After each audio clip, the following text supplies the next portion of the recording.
guys, welcome back. Today I'm going to make one of my favorite starters. It's vegan scallops and it's made with king oyster mushrooms. It is so easy.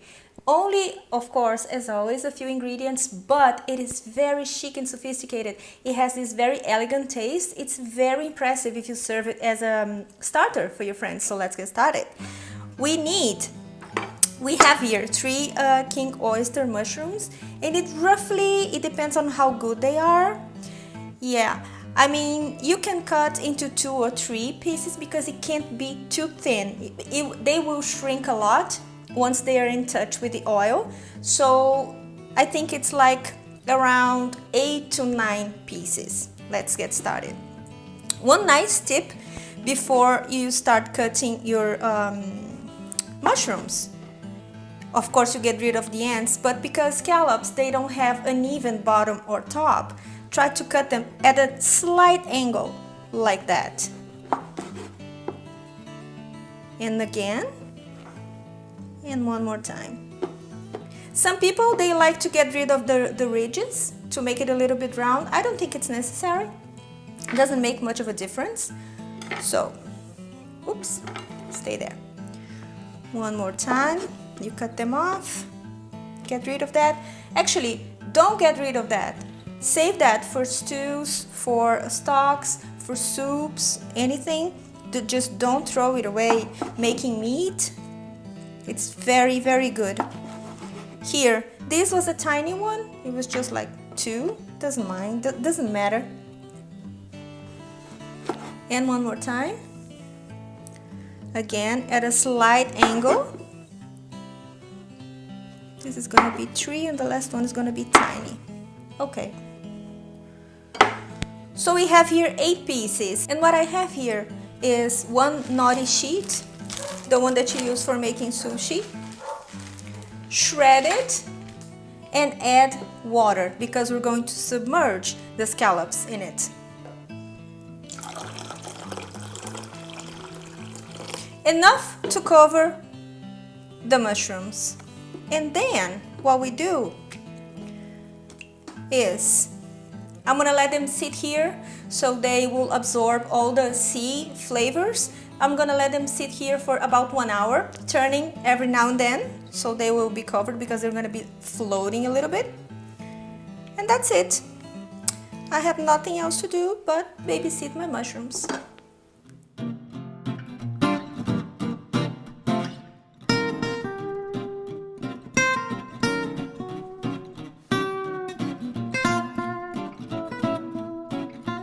Alright, the mushrooms have been soaking in the water for 1 hour and 10 minutes. Now we're going to remove them and pat dry them a little bit. But I want you guys to get rid of all those slight pieces, the small pieces of the nori, because it's not going to look so pretty once we fry them. So try to get rid of that. I'm going to show you. Just grab it like that. Try not to dry them so much because once you pat them dry, you're going to remove a little bit of the water, and this water is infused with the sea flavors. So let them dry a little bit naturally like that. That would take like 3 minutes, if so. And then we're gonna go to the next stage, which is the most fun part of it. All right, now next step, we're going to fry them. What I want you to do is like cover the bottom of your skillet with oil, vegetable oil, not olive oil, probably a high smoke oil such as a sunflower oil.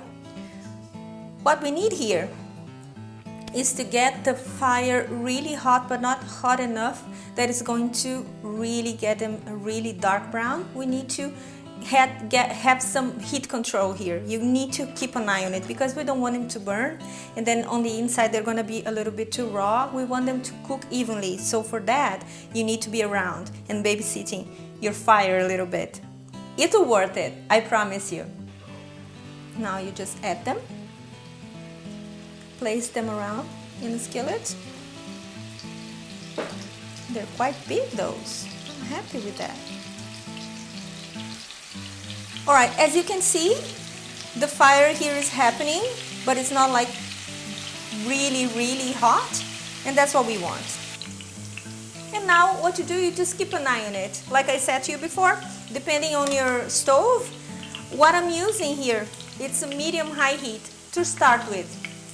After a while, I'm going to lower the heat because I don't want them, like I said to you, I don't want them to burn.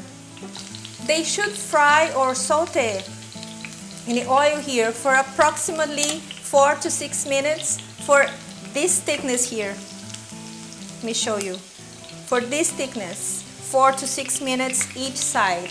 But then you're going to be controlling your fire, like I said to you before. This is a very important part. That's why I keep repeating myself, because this is a very, very important step for you to be on top of your stove here and keeping an eye on it. Turning it once in a while. Yeah, like I said. It is a little bit dangerous, so you want to step back a little bit because the mushrooms, they do have a lot of water, and we have been infusing them with the sea water. So they have a little bit more water than they usually would have. So you need to be careful and step back if necessary. I'm going to do that just now when I turn, you see. Okay. This is done. So we're going to turn these. Beautiful. I love the color. I really do love the color. Now it's time to remove them. They're pretty much done. Now we're going to make the sauce. This beurre blanc sauce is so easy. It's a very basic French sauce, and you use like 5 ingredients, if so, sometimes 4. I'll show you. Let me just change this crazy thing here. 1 second, I'll be back. Now, in a saucepan, we're gonna start the sauce. Okay. Medium-low heat, and we're going to use a good quality dry white wine. I'm using Sauvignon Blanc. And what we're gonna do is we're going to reduce that by half. I want the alcohol to evaporate. I want to be left only with the flavors of the wine. And you can smell it pretty much when the alcohol is evaporating, because you clearly feel it. You smell it, that scent of alcohol. This process is really quick, but I want the white wine, even though I want it to reduce a little bit. I don't want the sauce too liquidy, and you'll see at the end what I'm talking about. It makes a lot of difference. If you leave the wine too liquid, I mean, if you don't reduce it, it's gonna get like almost like water. And I don't wanna add any flour or any starch or anything. I wanted to keep it this way, so it's important that the wine reduces. Alright, the wine has evaporated and reduced by half. Now we're going to add the butter, vegan butter obviously. Let's get something straight. Every time I say butter, cream cheese or mayonnaise, it's always vegan butter, vegan cream cheese and vegan mayonnaise. So I won't even bother saying that, so we know. Okay, now the butter is going to start melting, and we're going to create an emulsion. We're going to create some sort of emulsification between the acid and the lipids. It's very chefy when you use these words, but actually we're making a very simple sauce, I promise you. Now you add 1 fresh thyme, because I want to infuse the sauce with the aromas and the oils of the thyme. At this point, I want you to add 1 clove of garlic. I don't want it to fry, okay? And we're going to add a squeeze of a lemon. Not so much, only a few drops. Because the lemon here can be too overpowering. And of course, onion powder. Because I'm not using any shallots or anything, so that's what I'm using. You add some Himalayan pink salt. You can add it at the end if you want, it's even better. I'm adding now so I won't forget. And a tiny bit of black pepper, just a tiny bit. And stir it like so. You don't need to stir it all the time, but just to move things around so the flavors talk to each other.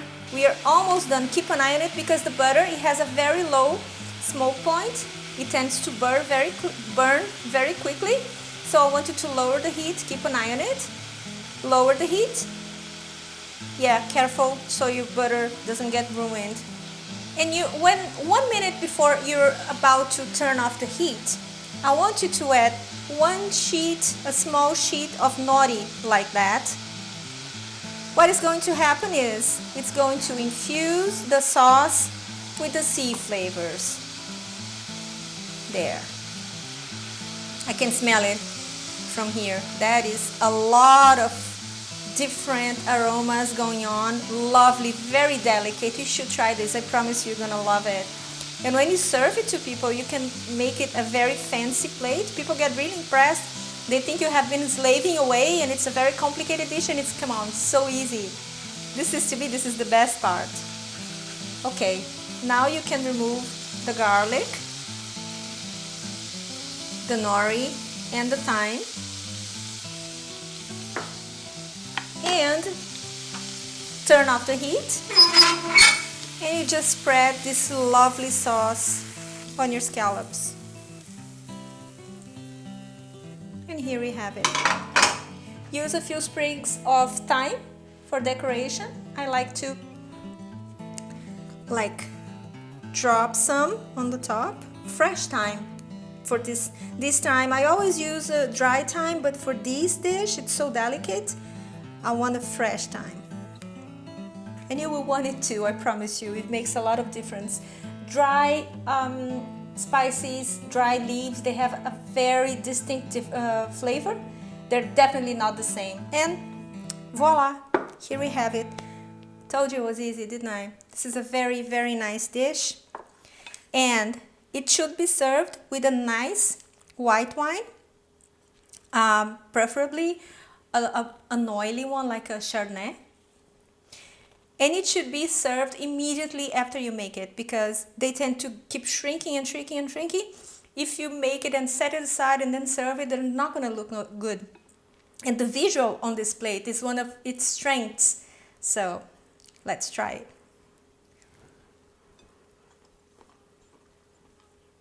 Oh my God.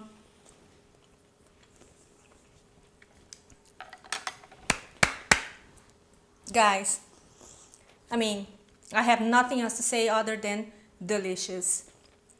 This is state-of-the-art food, very fancy, so simple. I highly recommend it to make it. That's it for today, guys. Thanks so much for watching. Don't forget to make comments if you have done this before. How did you make it? I would love to hear how it turned out for you and your recipe for scallops. And I see you next time. Have a wonderful week. Bye-bye.